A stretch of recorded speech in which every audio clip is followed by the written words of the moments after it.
presence. We declare who you are. We remind ourselves. We remind one another. Yes, Jesus. We come into your presence Yes, Jesus. because we need to be reoriented. Yes. We need to be restored. Yes. We need to be renewed in your presence, God.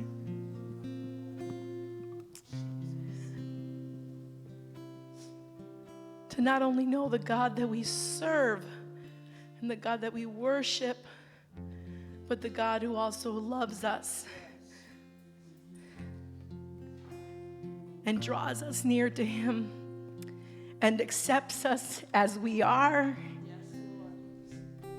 to renew us. So as we sing this next song, the song just says there's no better place to be than at your feet. There's no greater place, there's no higher place, there's no grander place to be than at your feet in your presence.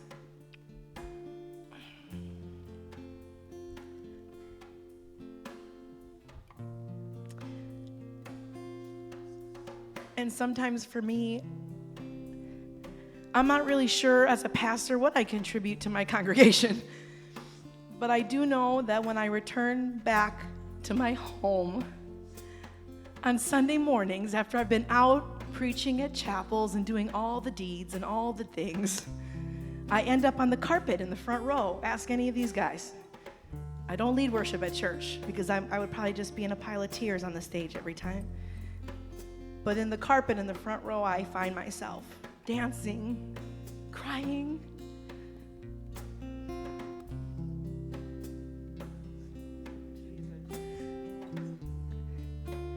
and bowing down before a God who is trustworthy. To find that moment in time, that one minute in time, not only by myself at home when I pray, but also in the presence of God's people. And I told these guys one time, I said, I could feel the worship of the congregation coming from behind me in the front row. The worship of moms who aren't sure how they're going to put food on their table for their kids, or dads that are trying to figure out what to do next, or grandparents that are afraid for their kids to walk to school and they're watching the news and we're figuring out and should be afraid, should be hopeless, and should be as angry as the young people that I speak to around the country all week long. But I turn around and what I see is worship. A group of people that are throwing themselves literally at God's feet. And so I think the wave of the worship from the congregation actually throws me on the floor, where I find a place to listen to God. And so as much as we've been singing, I invite you to sing if you want to sing, but I want you to hear God's voice to you during this time. I don't know what God wants to say to you. Maybe he just wants to tell you, well done. Well done. Or maybe he wants to tell you, stand up and keep going. Or maybe he wants to tell you, hey, I got my eye on that thing you care about. I didn't forget. I see that community that you love. Hey, I see my church. I'm as concerned about the church as you are. But I've been in control since the beginning of time, where I gave breath and sprang life into the world, and I'm still in control. So whatever God wants to say to you, I just invite you to hear from him. If you want to sing, great, but I just want you to hear God's voice as you crawl up into his presence and sense the presence and the intimacy of the Father.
Dios, te damos la gloria, porque eres el Rey de Reyes, el Señor y nuestro Padre, que nos das, Dios, la oportunidad de estar en tu presencia, a tus pies, con nuestros corazones, con nuestra alma,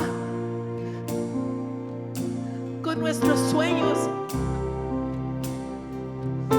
with our hearts, with our dreams, with our soul. Your word says our soul clings to you.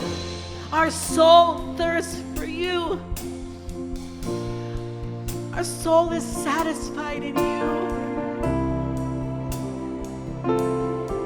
So we come to your feet, into your presence, so that we can receive from you your word, your truth, your strength, your courage to be patient,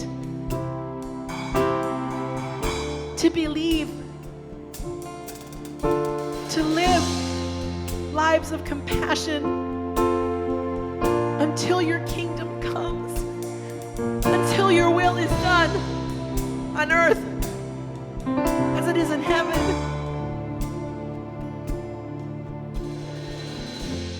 For all the things we want to see in our communities, and for all the things we want to see in our churches, for all the people we want to see liberated and freed, we rest in you, knowing that your love for them is so much greater, and we receive that as a promise. Release us. Release us from the burden that we carry, and allow us to trust in you.